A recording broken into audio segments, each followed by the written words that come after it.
worked on a wide variety of projects every year of my fellowship.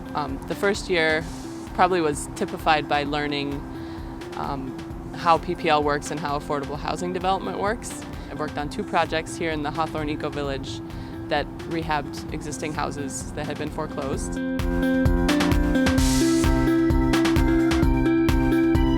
So the Eco-Village is a 4-square block area in the Hawthorne neighborhood that was kind of an epicenter of mortgage fraud, boarded and vacant properties, and serious crime. Abbie's work with Hawthorne in the Eco-Village has just been tremendous. One summer we did a series of discussions with neighbors inside the Eco-Village and throughout Hawthorne about what we want this area to look like.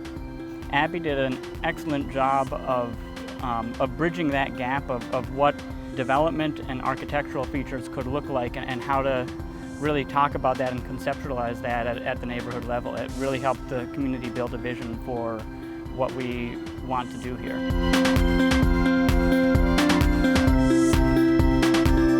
My second year, I organized a green charrette for the Touchstone supportive housing project, which is housing for people with serious and persistent mental illness, and the design is very highly tailored to their specific needs.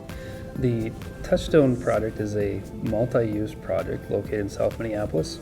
It has 3 functions to it. The first function is affordable supportive housing for people suffering from severe and chronic mental illness.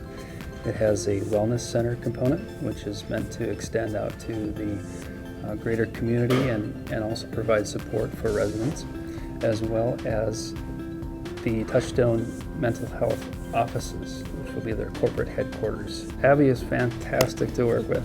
She really is the pulse of what's been going on with the project. And the thing I've probably appreciated the most about Abbie's involvement here is that she really does look at this from a realistic standpoint as well as a creative standpoint, and pairing those 2 together has really helped create an outcome that is better than it would have been.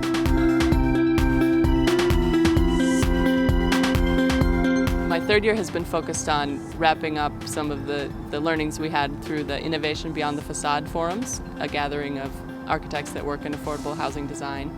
So a report that came out of that I wrote last fall.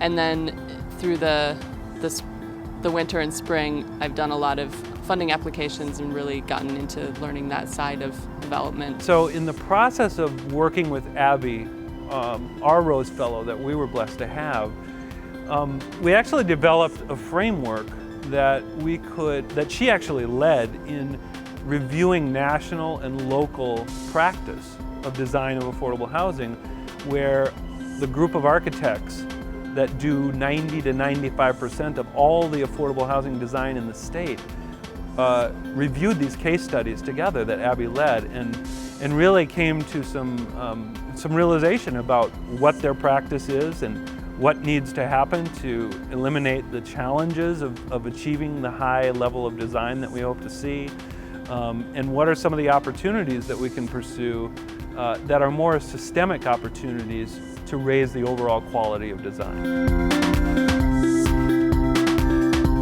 In terms of the PPL's approach to design, before Abbie came, I think we were interested in it, but I don't think it was one of those things where we didn't have anybody to put the energy behind it that it probably needed. And so that was the opportunity that she afforded us.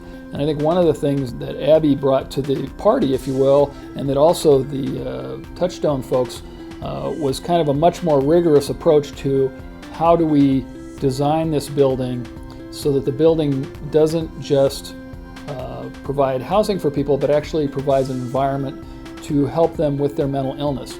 Actually provides a place to make them well, where the building becomes part of the healing process. I'm extremely thankful for the fellowship because it gave me the opportunity to act on my belief that design alone isn't enough, that it has to be about service and design, and service to everyone.